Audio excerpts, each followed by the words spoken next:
Seymour Hersh, award-winning author, why did the Russians shoot down Korean Airlines Flight 007? They made a bad mistake. They thought it was an American military plane. They did not know it was a passenger airliner. The American people have been told, or were told at the time, that the Russians did identify that as a civilian airliner, or they could not mistake it for a civilian airliner, but you disagree. More categorically than that, they were told that our intelligence had shown that the Russians had identified it as an airliner before shooting it down. At that time, that was a statement made by Secretary of State George Shultz 20 hours after the shoot-down. At that time, the community had come to almost the opposite conclusion. They concluded that the Russians did not know. There was an inevitable follow-up in the first few hours after the crisis. That happens in any crisis. The wrong information never, the right information never gets where it should.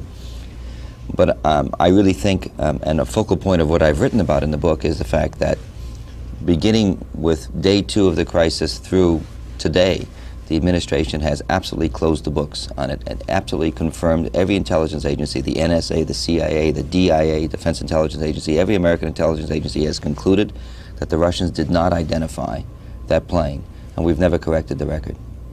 This morning we'll be discussing a really tragic incident. On September 1st, 1983, the Soviets shot down KAL Flight 007. 269 passengers and crew were killed. How it happened is detailed in a new book by Seymour Hersh. It's called The Target is Destroyed: What Really Happened to Flight 007 and What America Knew About It. And it's published by Random House, and I believe that came out this week? Right. Published Monday. Our guest is its author, Seymour Hersh, former reporter with the New York Times, and you also did the Kissinger story, The Price of Power, which I must say enjoyed. The shooting down of Flight 007 is our subject this morning. We'll be taking calls in just a few moments. In fact, we have some in already. The numbers will be listed throughout the show at the bottom of your screen. First of all, you received help from the Russians in writing this book.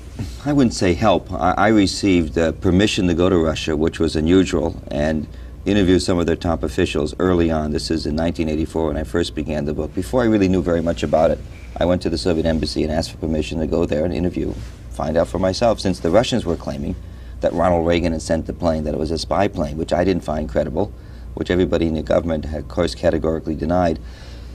And don't forget, there was a lot of suspicion, and there probably still is, no matter how many books you write or what kind of categorical evidence or empirical evidence you produce. There's a lot of people who want to believe that, that this was really some sort of secret intelligence operation, that KEL was really a flight, an intelligence flight. So I thought I'd just see if the Russians had anything that they were willing to share with me privately, perhaps, that they didn't want to talk about publicly. After a few months' delay, they gave me a visa. I paid my own way, let me make it clear. And I went over and I saw the Chief Marshal of the Soviet Union, Nikolai Ogarkov. He was the man who, about a week after the incident, tried to explain to the world what happened, sort of an unprecedented news conference, a live news conference in Moscow. And I also saw Nikolai, Georgy Kornienko was his name, a deputy foreign minister, sort of the leading man in the Soviet foreign ministry on American affairs. And I think the only way to describe what happened is I basically got stiffed over there. I went over there and they invited me, and they really had very little. The critical moment came when, in a long interview, after days of seeing lesser officials and being given pretty much a routine story, I finally saw the top people, and Ogarkov and Kornienko had nothing. And I asked them at one point, I guess as I would with an American general, I said, hey, come, I'm here, I've been here for 10 days in this country, you haven't given me any evidence at all, do you have any? And they said, well, that's why we invited you here, Comrade Hersh. We thought, you'd written about the CIA before, maybe you'd be able to find that the CIA did this.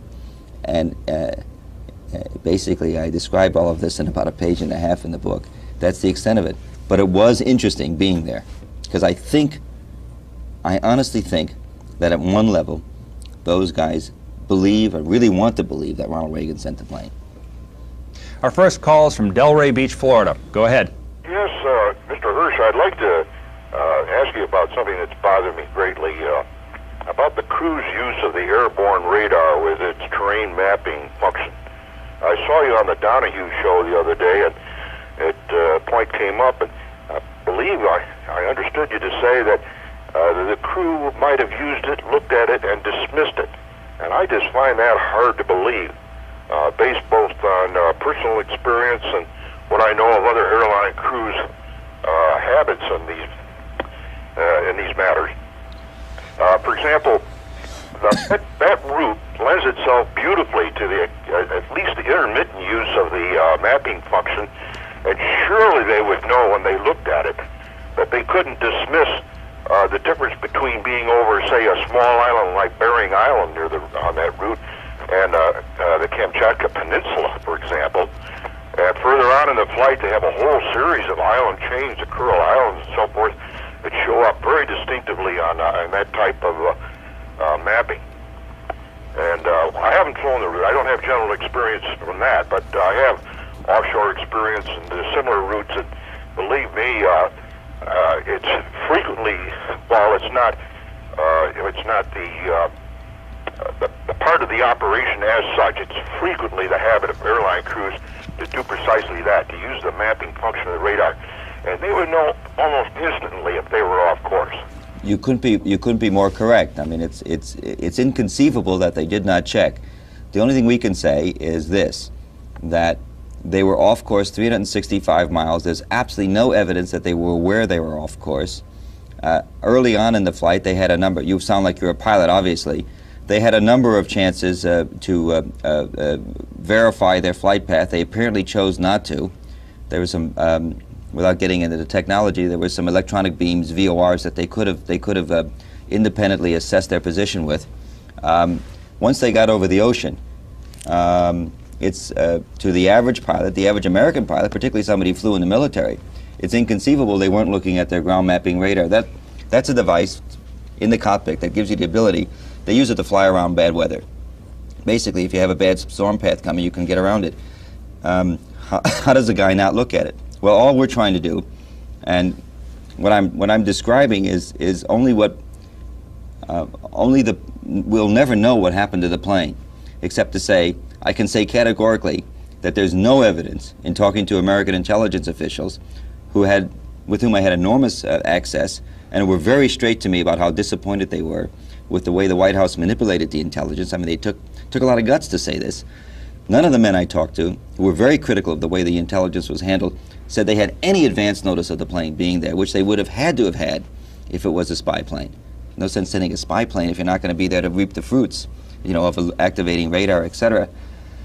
So it wasn't a spy plane, and all I can tell you is that a couple of the very best people in the National Transportation Safety Board and the FAA Accident Investigation Group went over there, and I can't quote them by name because they did a private investigation. They came out terribly skeptical of the way Korean Airlines was running its shop.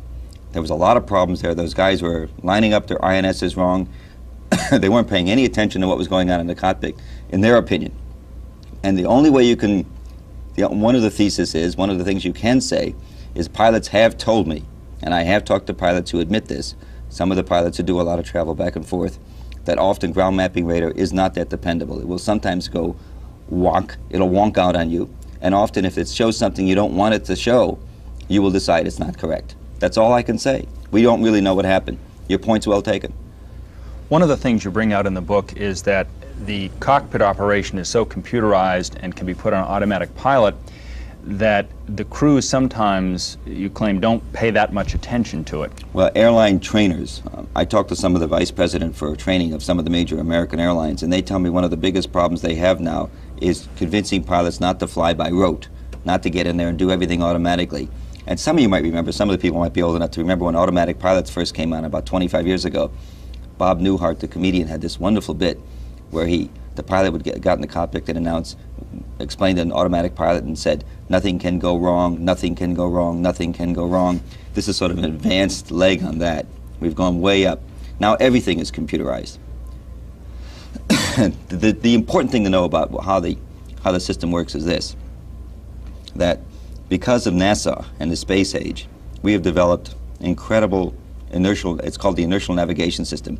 It's a navigation system That's the INS you referred to earlier. Right. It gives you everything you need to know inside your own plane. You don't have to take an external fix. You don't have to look at the stars or the moon to decide where you are. And pilots previously had to do this, particularly when flying over places like the North Pole where there was a lot of magnetic disturbance. Now this thing, it measures something known as the Earth rate precession, whatever that is. Some measure of the Earth as it revolves around its axis and its path, its daily path around them. around the sun, I guess. And anyway, by measuring this, it can tell you where you are at any time internally. So you never can get lost. All you have to do is get into the cockpit, put in the computer for the INS, put in the data where you are and where you want to go, press the automatic pilot, and do whatever you want to do. Take a nap, deal cards. But in the book you mentioned that perhaps the wrong codes were put in. You make a one-digit mistake and you can be off by quite a bit. Is that the groups investigating this, the International Civil Aviation Organization, ICAO, which is the UN group that monitors all commercial airline activity out of Montreal, and that agency and the American intelligence community, particularly the Air Force, which studied this incident very carefully, all concluded that's what he did. He put the wrong number. They call it finger trouble. And in Korean Airlines, it turns out it happens a lot. It happened 3 times to Korean airline different flights in the year before KAL went down. Those guys are coming into the cockpit. Instead of getting there a half hour earlier and warming it up and checking it out, they were coming in heavy, late, punching in the numbers. They may have even been punching in the numbers as they were taxiing, which happens often. And what that does is it destroys any means for the INS to give warnings. Once you start moving and beginning to do things, the INS can't warn you that you're putting in the wrong information. There's a lot of ways it could have happened, but I have to emphasize, as the caller made the point, that in any single one of these possibilities, you can raise questions about it. How could they not have done this? The only thing I can say is if we ever learned everything they did to get to 365 miles off course in the middle of the Soviet Union, we'd probably never fly again. Portland, Oregon, you're next. Yes, I was on flight 015 that morning that we met 007 up in Anchorage, and we then, of course, flew that same route, and I think we left, I believe it was about 20 minutes after 007 left, and I recall seeing the flight crew get on, and the whole group of people there. It was just amazing because we had noticed the group of people getting on the plane and how they were all walking together, the pilots and all the people, the stewardesses, and laughing and giggling. It was really became quite sad afterwards. But anyway, I have a couple questions. First of all, how far was 015 away from 007? 10 to 20 minutes behind him. He flew the same route. As you may know, you probably do know, you probably studied it quite a bit. There are 5 basic routes between Anchorage, Alaska, and Seoul, and the Far East, Japan and South Korea. The one furthest north, closest to the Soviet Union, is known as R20. It's the most desirable track, apparently, because apparently the prevailing winds are either lighter or greater, whatever they have to be to make the flight easier. And everybody wants R20. Flight 007 flew R20 about anywhere from 10 to 15 minutes ahead of Flight 015, your flight. And you originated in Los Angeles, correct? Right. Go ahead. I've never talked to anybody from that flight. Keep on. That is true. We left Los Angeles and went to Anchorage, and I know they arrived approximately at the same time as we did. And our planes were sitting right next to each other. And in fact, it was interesting because I was noticing that our flight was really full, and they were going to Seoul, and I took a look at the doorway there, and I thought, I wonder how full that plane is. And so I thought, well, maybe we better not try to get into it, even if it was empty, and thank goodness we didn't. Did you really think about that? Did you really think of jumping planes, switching? Actually, I fly quite a bit, and so it didn't bother me, but I knew that my wife would not be too happy if I did do that. So anyway, thank goodness we didn't. But sure. But about how many miles were we on that same R20? Yes. And so therefore we were probably within 250 miles of them, or 300. Well, you should have been flying about 10 minutes behind, I think, which would have been about 80, 90 miles behind. They fly, those planes, airliners fly about 8-9 miles per minute. What happened, of course, is you deviated. I mean, you did not deviate. Flight 007 began deviating. And ironically, one of the other conspiracy theories is that somehow what happened is as Flight 007 began to go farther north, some of its messages, they could not get through some of their normal messages, their normal reports. You have to report every hour and a half or so back to Anchorage and also then to Tokyo, they couldn't raise Anchorage. And so they called their sister flight 015 and relayed through them. This happens a lot because there's often a lot of atmospheric disturbance. One reason we now think, obviously, they couldn't raise Anchorage is they were drifting out of radio range, going farther north, but nobody knew it. It wasn't so unusual to be relaying through 015.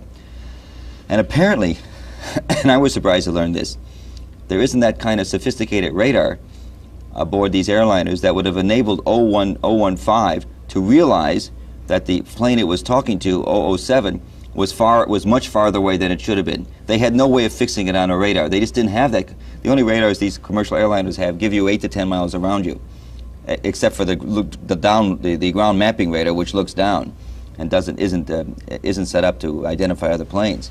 It just gives you the bottom terrain. So they probably spent the night talking to we know that the pilot of 015 talked to the crew of 007 8 to 10 times before 007 was shot down.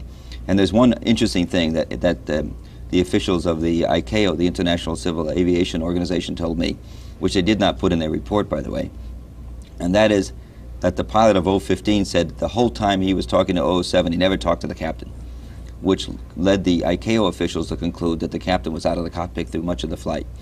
And what happened is in the back, in the first class section of 007, there were 6 fellow Korean airline crew members, a couple of captains, some flight lieutenants, flying, deadheading they call it, flying back for a reassignment.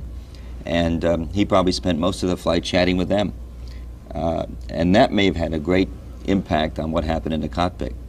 Congressman Larry McDonald was also in that first class section, correct? Right, he was the only passenger, paying passenger in that section. And his staff tells me that he tended to do a lot of sleeping. He was a hard sleeper. In fact, when the planes landed at Anchorage, there was a lot of milling in the lounge, the transit lounge, which ironically, that area is the largest shopping center in all of Anchorage, the airport. So people tend to mill around there and shop and do things. And McDonald never showed up because his staff thinks he probably was snoozing away. And by the way, there were a lot of people who thought, in the McDonald supporters, that the Russians had shot down the plane simply to get Larry McDonald out of the way because he was such a bitter enemy of communism.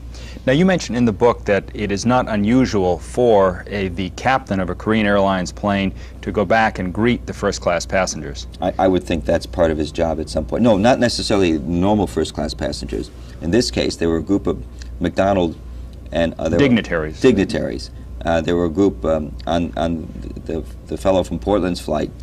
There were Jesse Helms, Senator Helms, and another senator, I think, Sims of Idaho, and a few congressmen also were along. They were all going to South Korea for ceremonies commemorating the 30th anniversary of one of the U.S.-South Korean mutual defense agreements, and sort of a hawk's delight there.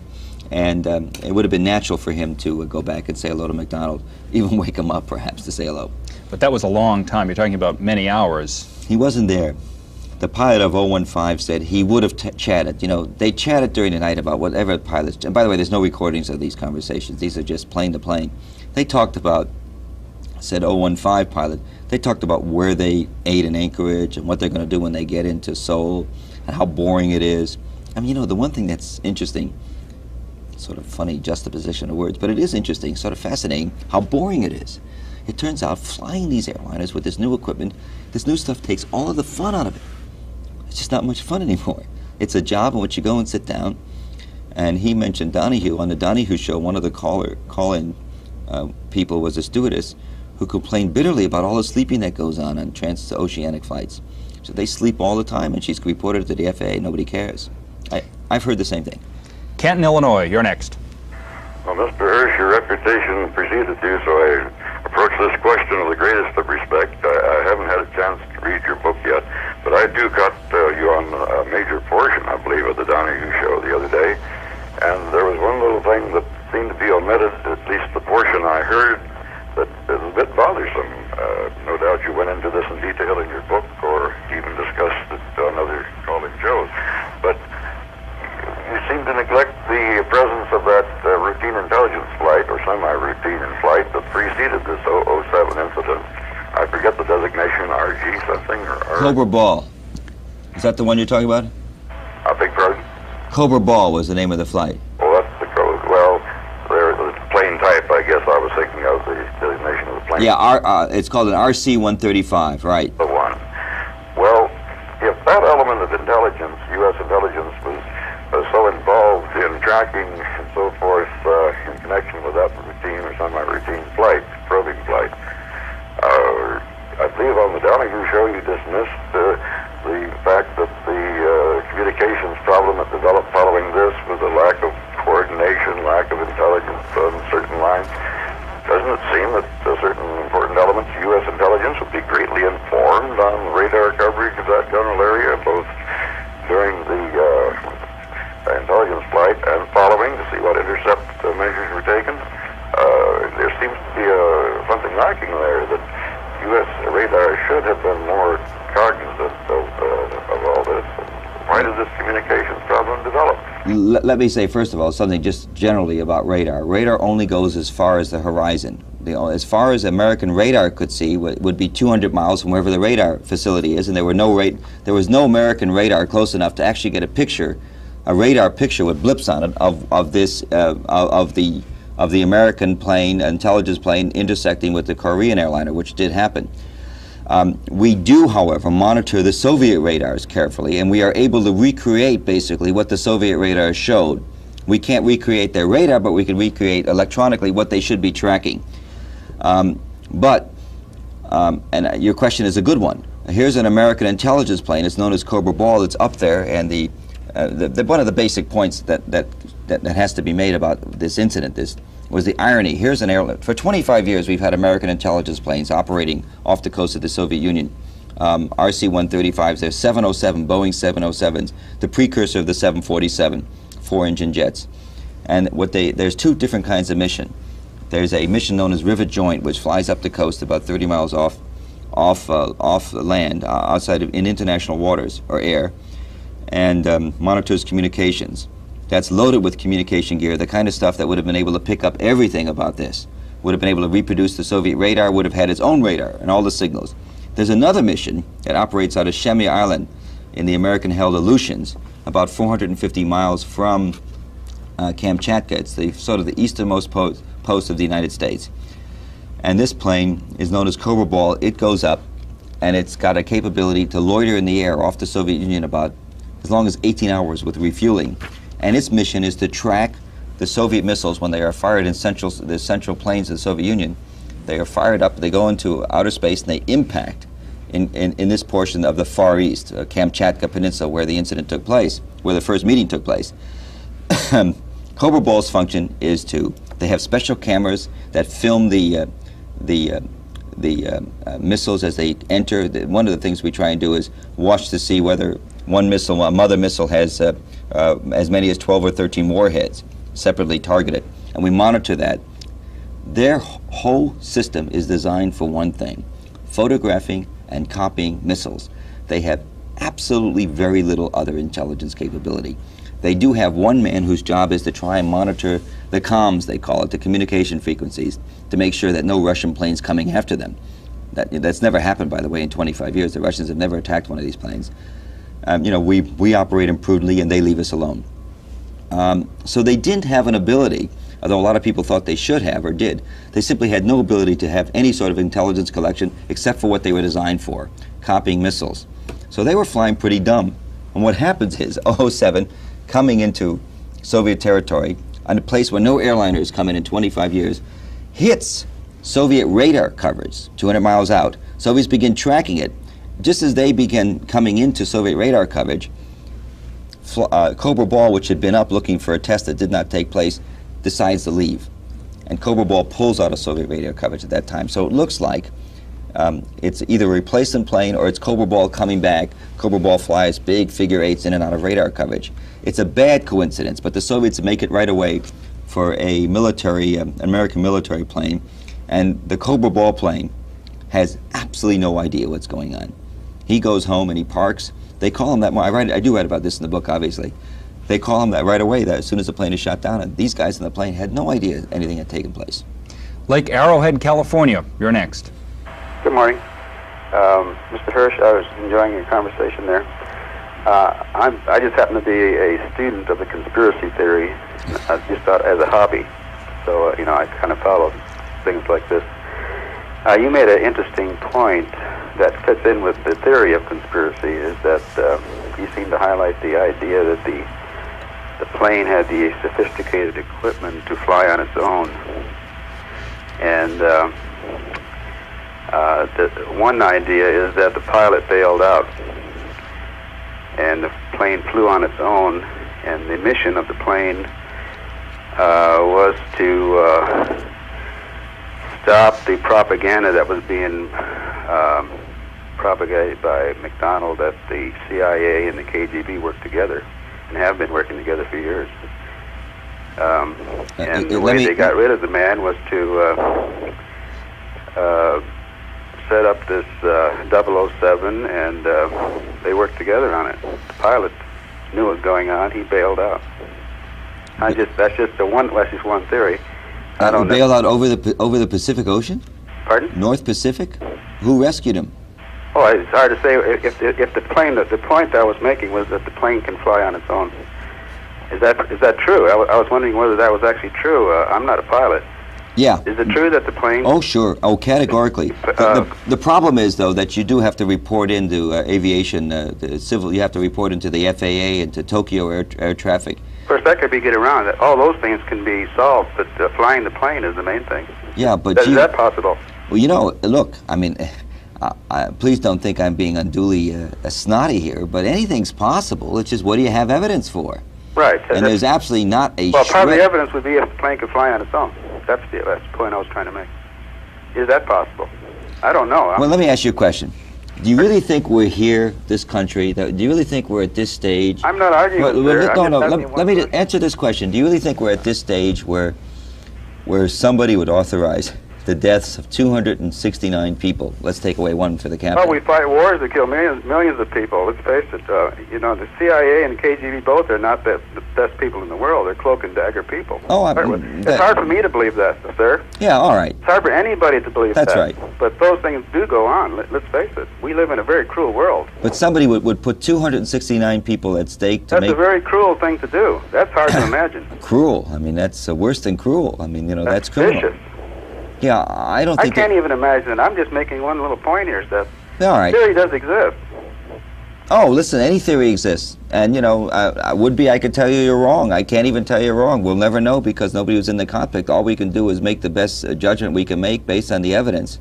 And the best judgment we can make based on the evidence, the one that makes the most sense, the one that has a certain, the word is ineluctable logic about it, is that they screwed up and they were off course and they never knew it, and even when they got hit, the evidence is they didn't know what hit them. Their first message after they got hit, they didn't scream, "Mayday, Mayday, I've been bombed, you know, I've been attacked by missile." They said, "I'm suffering rapid decompression going down to 10,000, which is the level you'd go down to, where you don't need oxygen masks for the passengers." So their first reaction was mechanical failure.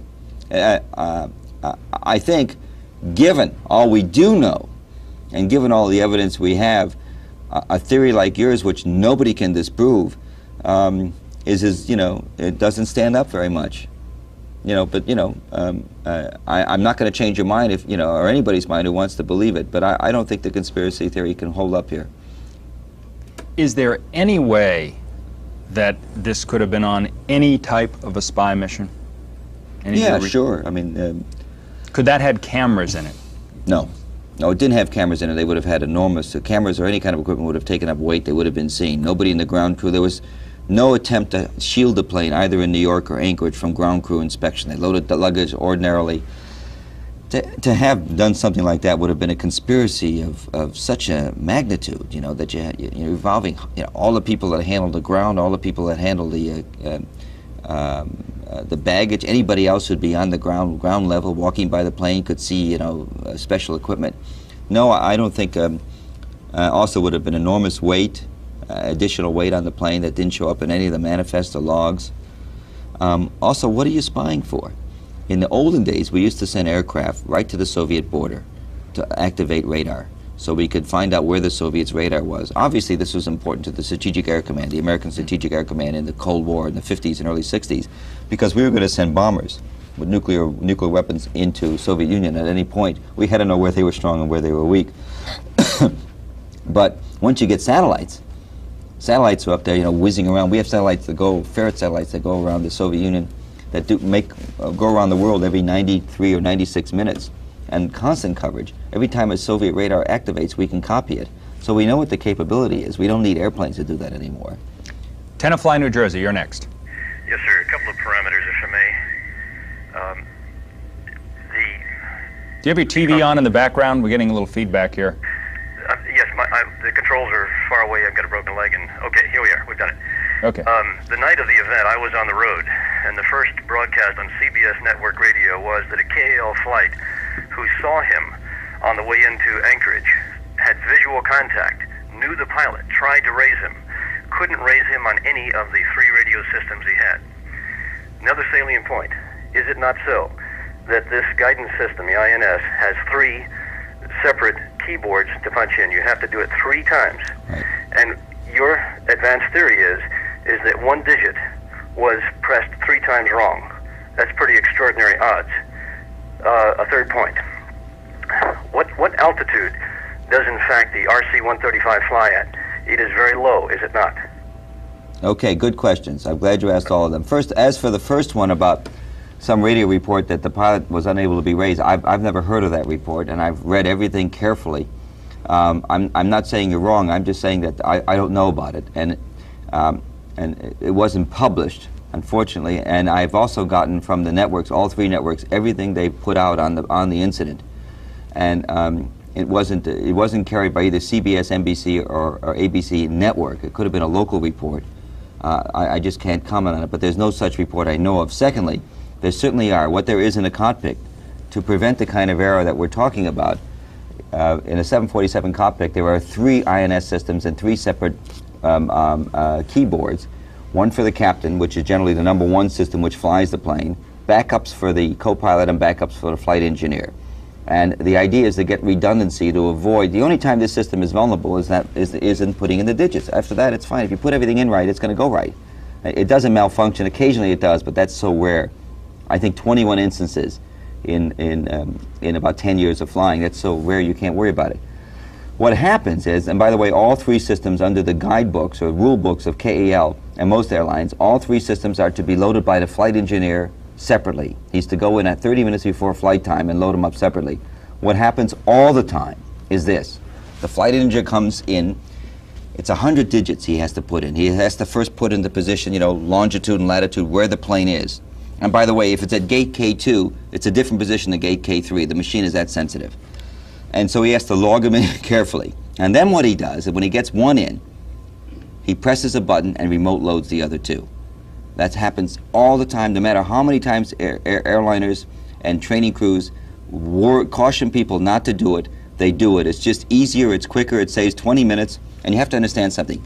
This crew had made the trip collectively, between all 3 of them, 179 times between Anchorage and the Far East without any trouble. I guarantee you the first dozen times that flight engineer did it, he probably logged them in right. Or the co-pilot, somebody logged. And after that, you know, what happens is part of the flying by rote. Again, I can't tell you this happened. I can just tell you it has happened. I can tell you there have been problems with KAL that they attributed to what they call finger trouble. That it's a problem that does exist, and it's known, this kind of remote loading. The third thing is that RC-135s fly not only slower, but lower than commercial airliners. Our intelligence planes fly at a level about 29,000 feet over the Pacific, and the Cobra Ball and Rivet Joint. Most of the commercial traffic airliners fly at 33,000 feet. That's for obvious reasons. You want that separation. In case somebody gets lost, they don't run into each other. They also fly, about certainly 50 to 100 miles faster than the military planes. The military planes simply have a max. The 707s fly a little slower. However, the Soviet radars are known, the code name for the Soviet radars that operate in the Far East, the NATO code name is Tall King. And the Tall King system, excuse me, the Tall King system is simply known by anybody in the American Air Force and the American intelligence business is to not be as good of a system as we have. In other words, it doesn't differentiate as well. It's not as good in height, it's not as good on size, and it's not as good on speed. It's far less precise. So what you have is a less sophisticated radar device that can't track as carefully. The margin of error is as much as 6, 8, 10,000 feet.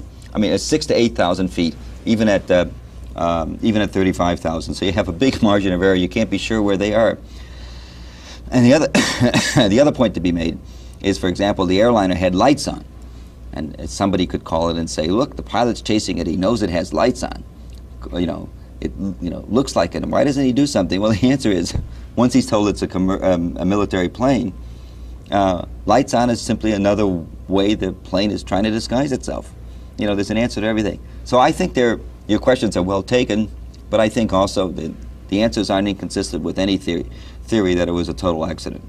One of the things you mentioned in the book was that the Soviet pilot that supposedly identified the plane was flying about 3,000 feet below the airliner. And although a 747 is easily identifiable, looking at it straight ahead, from looking underneath, it might not be. Well, it's more important than that. What happened is we intercepted, our NSA people in the field in Japan, northern Japan, intercepted. We were monitoring the Soviets as they chased the plane in real time. And at one point we heard the pilot say, Zapusko, which is Soviet for the missile's been fired. And then we also heard him say that the title of my book, The Target is Destroyed.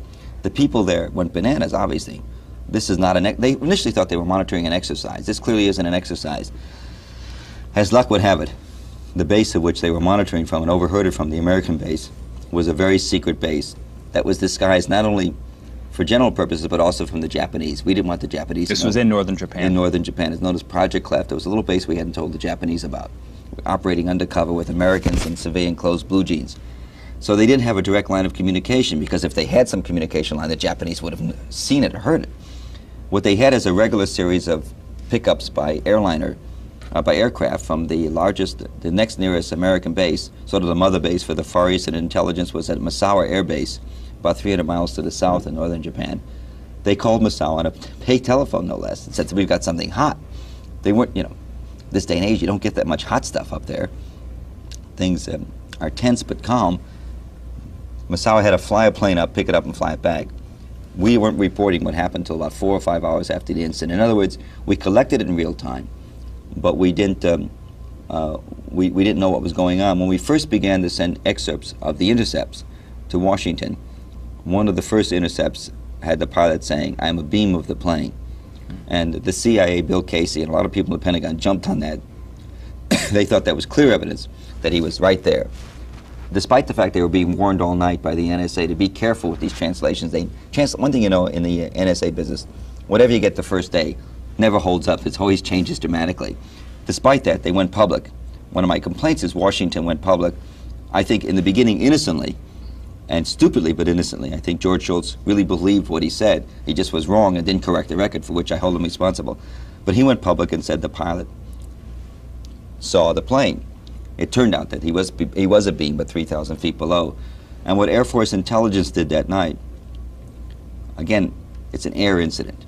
And the Air Force, American Air Force, is totally, we monitor, when we have planes doing those intelligence missions I'm talking about, Rivet Joint, Cobra Ball, they're being monitored all the time to make sure they're safe. That's one of the rules.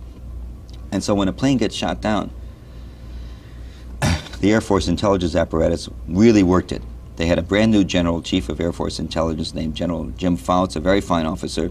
He had his troops really humping. They came in all night. And one of the things one of the bright guys did in Washington is he called one of the tanker pilots who refuel Cobra Ball and Rivet Joint. Rivet Joint stay up there so long they have to be refueled from air. And he said, tell me about what's it like. And the guy said, from underneath, where you come up to refuel, a couple pilots told him that we have gone right to the belly of a Northwest Orient 747 or a Japanese airline 747 and try to put some fuel in them and realize, hey, this isn't our RC-135. From the bottom, the lights are such you can't tell the difference. So this guy, the Soviet pilot, we know was operating below. And, it's one of the things to learn about this, of course, is the Russians did, there's nothing I said should take away the fact the Russians did a horrible act. They shot down a plane without identified in violation of their own rules. They panicked, they grabbed their necks, they clutched out. Nothing could diminish that. The right thing we should have done, says the American intelligence people with whom I talk, recommended that we simply say, we have intelligence that the Soviet Union have shot down an airliner in cold blood over Sakhalin Island. We hope they have an explanation for this. boom, the Russians would have been massacred, right? Instead, we had to make it a U.S.-Soviet event and say what we didn't have evidence for, that they had identified it before shooting it down as an airliner. Instead, we hyped it, and then we continued to hype it.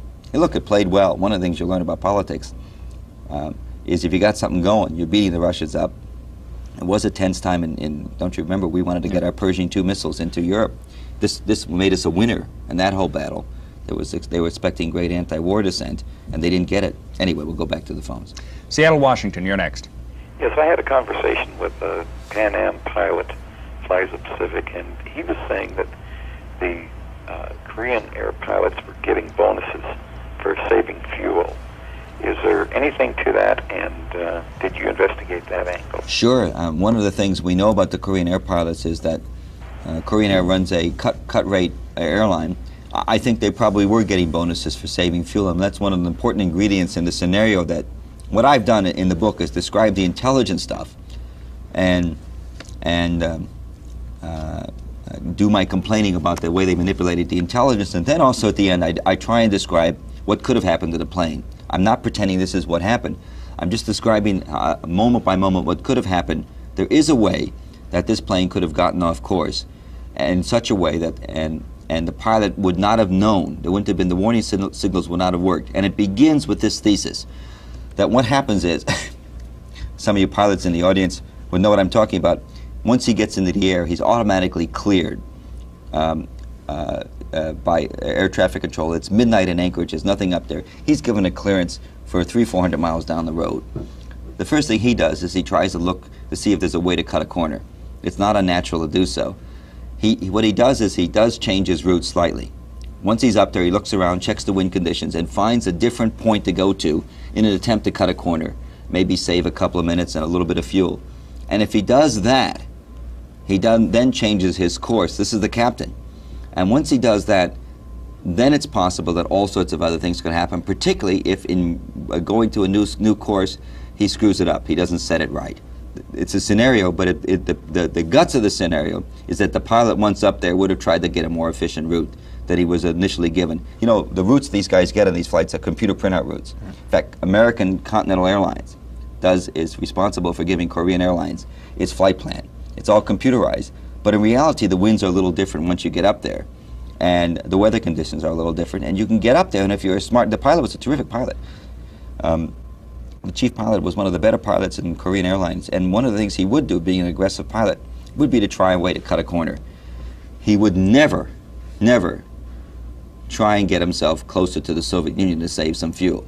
He's not about to commit murder, because one thing you know is if you get into the Soviet Union, they're going to shoot you down. So that, I don't think he was reckless in that regard. He tried to make his corner cutting getting out of Anchorage in the first hour of flight. That's probably what happened. You're absolutely right. One of the things you mentioned here in the book is the Soviet Air Defense Force was known to have repeatedly made identification errors in the past and, in fact, mistakenly authorized the destruction of a Soviet passenger airliner, or several Soviet passenger airliners, with heavy loss of life. Where'd you learn that?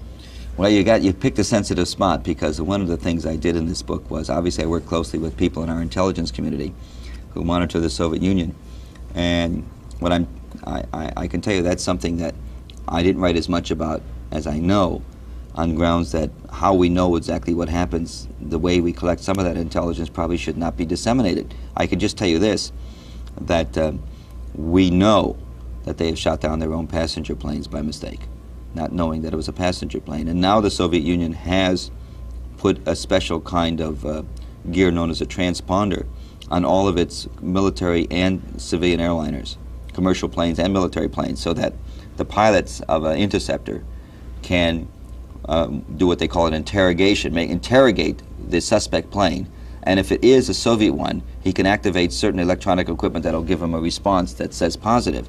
And ironically and interestingly, the plane that shot down 007, we know that about 5 or 7 minutes before shooting it down, he did interrogate the plane.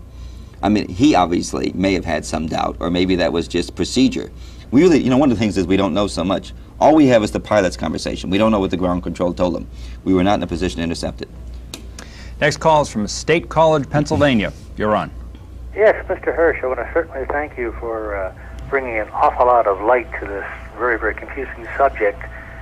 There were a few points, though, that I think might even add a little bit more to it. Number one, I am absolutely certain, from my little knowledge of the Russian air surveillance doctrine, that they would, as a matter of course, know the route of all scheduled aircraft that would pass through their space. In fact, all surveillance systems do this. And should a scheduled aircraft not make its normal route, they would be very, very much concerned with that and be looking for it. So the fact this is not really a situation of a Korean airline just popping out there. This is something that was happening all the time. And in fact, one of the ways that you eliminate a lot of the work in air surveillance is by making sure you know the routine things so that you can fairly well discount them and put your efforts on more important things. The second thing, though... Let me do the first, okay? And I'll come back to you, just so we don't lose... We're talking about a few minutes ago. Do you want to let me answer that question first before you do your second question? Okay. Let me just say quickly that this plane was flying in uncharted waters or air. This was way off course. It was off the intended route. And your assumption that as a matter of course would know the route of all scheduled airlines, and when something was delayed they would be aware of it, that makes a lot of sense. Sounds good, but now you just start thinking of the fact that in this country right now we're in a position where 30% of all scheduled flights are delayed. I mean, they would be going crazy if they tried to keep track with all of the scheduled flights, because so many of them are delayed half a day. I just don't. I think your assumption is basically it can't work, because they certainly know where our air traffic runs and where they're supposed to run. I can tell you right now, they don't know where each airliner is, and they don't chart each one because they go out of their minds, just like any of us who fly goes out of our minds right now. I mean, trying to keep track of airliners, they just know that they run here, and that anything that's here isn't supposed to be here and is an intruder and automatically an enemy unless proven otherwise.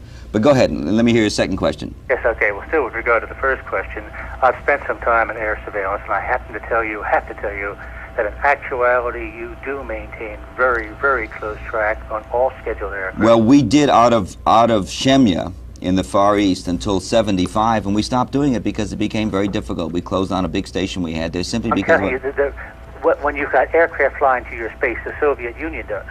Remember, these are the great paranoids of the world. But the planes aren't flying through their space. The commercial airliners fly 50 miles away from their space. Flying very, very close to their space, and can be considered. Okay. Anyway, let's go on. Let's do this. I really think you might look into that. The number two thing is, yes, I hear you say that the Korean pilot can save a little bit of money by cutting corners. I would suggest that maybe you get contact with some people over in the airports over in Korea, Seoul. I can almost certainly say that this is not the first time this has happened, and that the little bit of money that the pilot gets by coming back and saving money on his fuel is nothing in comparison to what he can get under the cover if he comes back with a lot of saving, which he doesn't report to the company. This is not the first time that this has happened. This is not the 10th time this has happened. And in fact, I think this is even brought out. Remember when Gary Powers was shot down? Yes, this was not the first time that the Russians saw the U-2. This is the first time that they caught a U-2. Well, this was the same thing with this thing. In fact, they really shot this plane down outside their own airspace, I believe.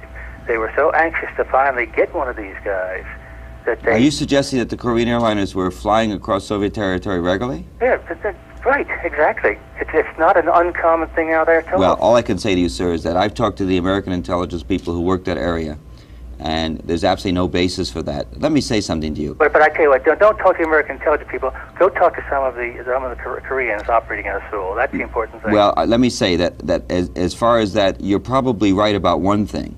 That I have been told, and again, this is a very serious allegation to make just so casually, but I have been told by people, and I have not independently verified it, and nor that I see it was relevant, that there is a bone, that there is a little side pocket deal, that often they will be buying and selling fuel, some of the pilots on the road, not necessarily working through the company, but doing some side pockets deal. I don't know if that's true or not, but I do know that any pilot who decides to fly into the Soviet Union in an effort to save fuel is committing suicide and murder. And I don't think they're into that. I think the Korean airline pilots, for all of our skepticism about what they were doing on this particular flight, were by and large professional, responsible, trying to do the best they could, under pressure to save money, certainly. Like, by the way, most of our airline pilots are all under pressure.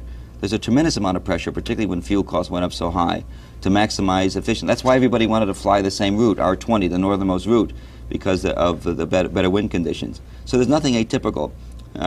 I think that the crew made a terrible mistake, but I don't think there's any basis to think that they were bad pilots. Yes, Albuquerque, New Mexico, you're next. Yes, I have a couple of questions. The first one is, how long does Mr. Hirsch research indicate that the Soviets had this plane on their radar systems? 2.5 hours.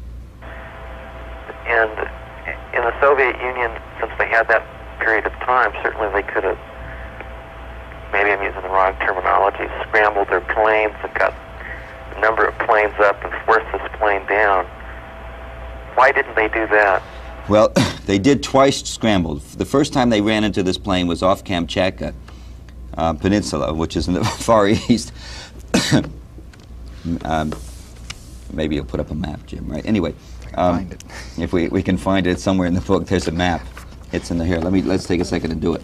The first place was in the Far East, and I think it's right here. It's worth doing. Here it is. Here.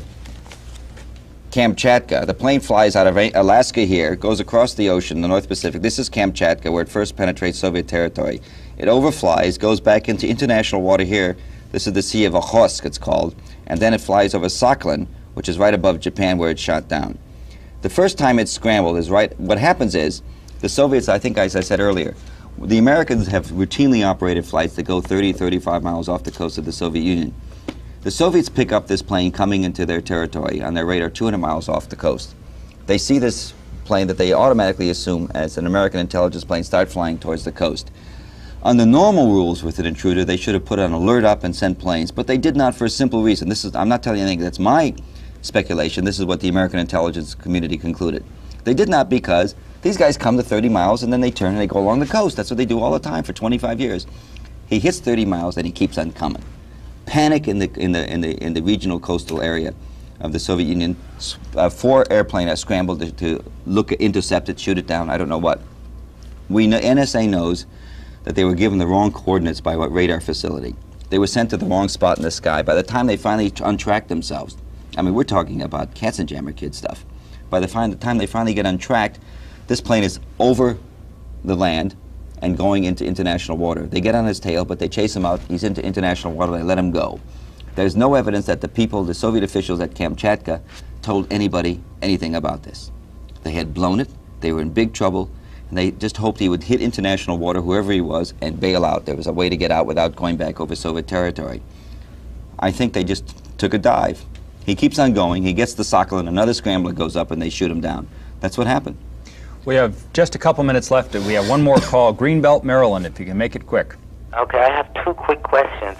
One of them is I read an excerpt from your book in The Atlantic, and something that you say in there, and you said it today that I find very hard to believe, is that you say there wasn't a conspiracy because people in the intelligence community haven't told you that there was a conspiracy. I mean, do you really think that the people who knew about this would come out and tell a reporter about it? Well, and let me quickly get in my second question.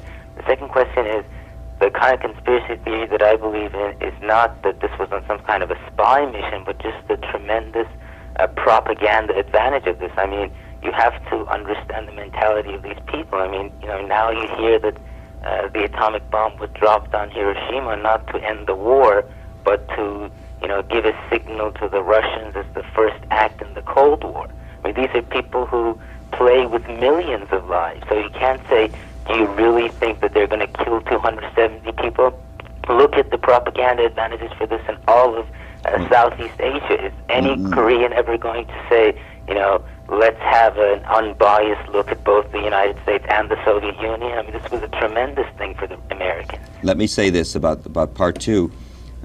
The question of why the bomb was dropped, I think most people agree, it was dropped to end the war in a hurry. Whether it was a wise decision or not, And there certainly may have been an additional factor, which was having to do with the Cold War in the Soviet Union. But the basic reason, I think, was pretty clear. It was to end the war fast. That doesn't mean that it was a rational decision. The other part you make is that you have to know that in my career, I've been a terrible critic of the government. I'm the guy who wrote the stories about the My Lai massacre and the CIA and domestic spying, and I have tremendous contacts in the intelligence community. And over years, you develop some faith. You know, there's a lot of integrity in the American military and the intelligence system. There, a lot more than a lot of people want to think. Everybody likes to do their job right. And what happens here is that there were people that so appalled, and this gets to your point really, the way the Reagan administration manipulated the intelligence to beat up the Russians after the fact. The way they did not tell the American people that, hey, and the world, that the Russians really did nothing more than, they did a terrible thing, but there's a difference between murder and manslaughter. That bothered the people in the intelligence community. And those same people who took enormous chances to tell me that, when they say there was no conspiracy, I simply believe them. I'm sorry, we're going to have to interrupt here. We're out of time. The book, The Target is Destroyed, What Happened to Flight 007 and What America Knew About It, Seymour Hersh, Random House. Thank you very much for being here. Thank you very much for having me. Thank you for your calls. Good night. Garkov and Kornienko had nothing. And I asked them at one point, I guess as I would with an American general, I said, hey, come, you know, I'm here, I've been here for 10 days in this country, you haven't given me any evidence at all, do you have any? And they said, well, that's why we invited you here. You know, Comrade Hersh, we thought, you know, you'd written about the CIA before, maybe you'd be able to find that the CIA did this. And basically, I describe all of this in about a page and a half in the book. That's the extent of it. But it was interesting being there, because I honestly think that at one level, those guys believe, or really want to believe, that Ronald Reagan sent the plane. Our first call is from Delray Beach, Florida. Go ahead. Yes, Mr. Hersh, I'd like to ask you about something that's bothered me greatly, about the crew's use of the airborne radar with its terrain mapping function. I saw you on the Donahue show the other day, and a point came up, and I believe I understood you to say that the crew might have used it, looked at it, and dismissed it. And I just find that hard to believe, based both on personal experience and what I know of other airline crews' habits in these matters. For example, that route lends itself beautifully to the at least the intermittent use of the mapping function, and surely they would know when they looked at it that they couldn't dismiss the difference between being over, say, a small island like Bering Island on that route and the Kamchatka Peninsula, for example. And further on in the flight, they have a whole series of island chains, the Kuril Islands and so forth, that show up very distinctively on that type of mapping. And I haven't flown the route. I don't have general experience from that, but I have. I'm saying, Droid. The shooting down of Flight 007 is our subject this morning. We'll be taking calls in just a few moments. In fact, we have some in already. The numbers will be listed throughout the show at the bottom of your screen. First of all, you received help from the Russians in writing this book. I wouldn't say help. I received permission to go to Russia, which was unusual, and interview some of their top officials early on. This is in 1984 when I first began the book. Before I really knew very much about it, I went to the Soviet embassy and asked for permission to go there and interview, find out for myself, since the Russians were claiming that Ronald Reagan had sent the plane, that it was a spy plane, which I didn't find credible, which everybody in the government had, of course, categorically denied. And don't forget, there was a lot of suspicion, and there probably still is, no matter how many books you write or what kind of categorical evidence or empirical evidence you produce.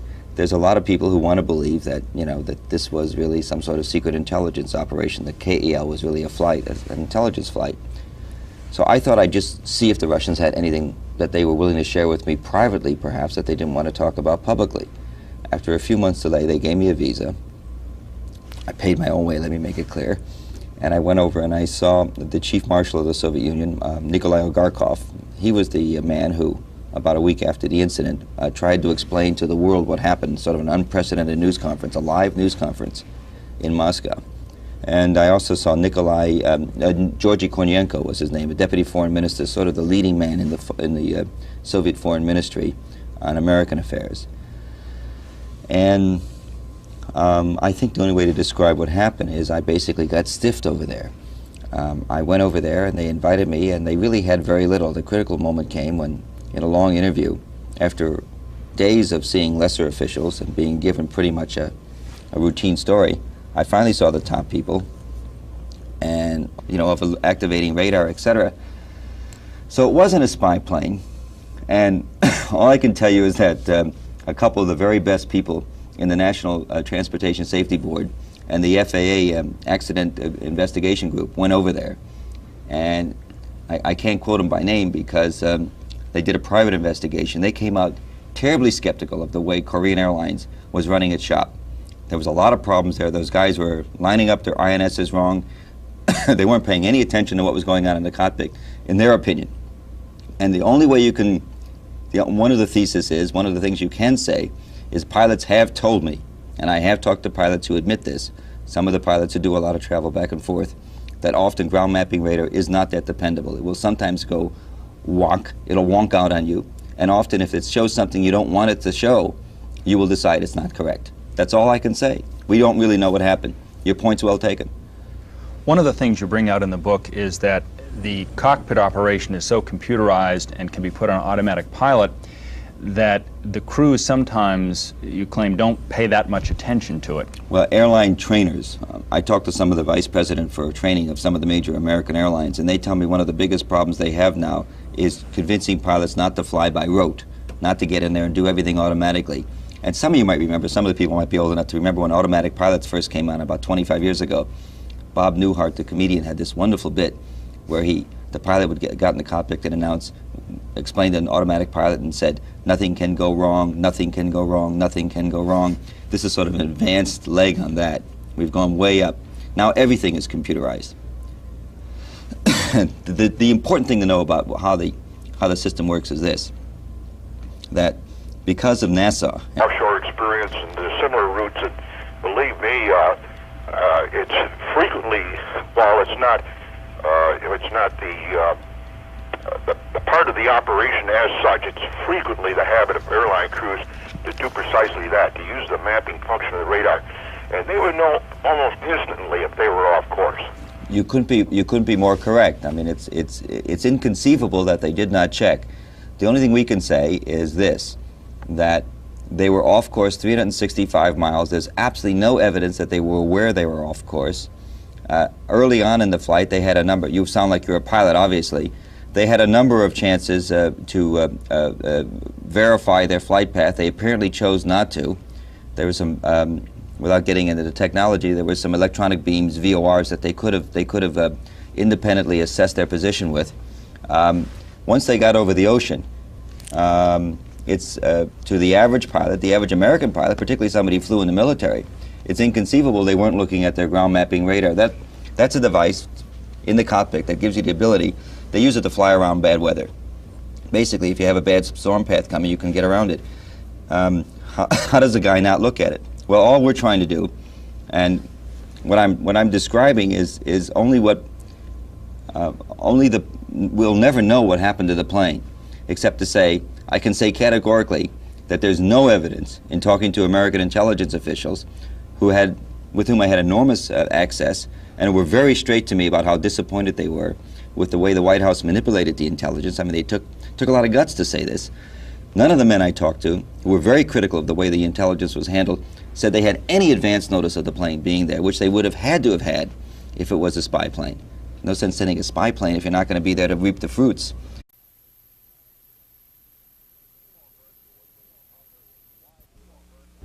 Seymour Hersh, award-winning author, why did the Russians shoot down Korean Airlines Flight 007? They made a bad mistake. They thought it was an American military plane. They did not know it was a passenger airliner.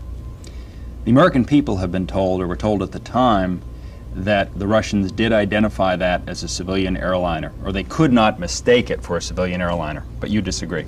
More categorically than that, they were told that our intelligence had shown that the Russians had identified it as an airliner before shooting it down. At that time, that was a statement made by Secretary of State George Shultz 20 hours after the shoot-down. At that time, the community had come to almost the opposite conclusion. They concluded that the Russians did not know. There was an inevitable follow-up in the first few hours after the crisis. That happens in any crisis. The wrong information never, the right information never gets where it should. But I really think, and a focal point of what I've written about in the book is the fact that beginning with day 2 of the crisis through today, the administration has absolutely closed the books on it and absolutely confirmed every intelligence agency, the NSA, the CIA, the DIA, Defense Intelligence Agency, every American intelligence agency has concluded that the Russians did not identify that plane, and we've never corrected the record.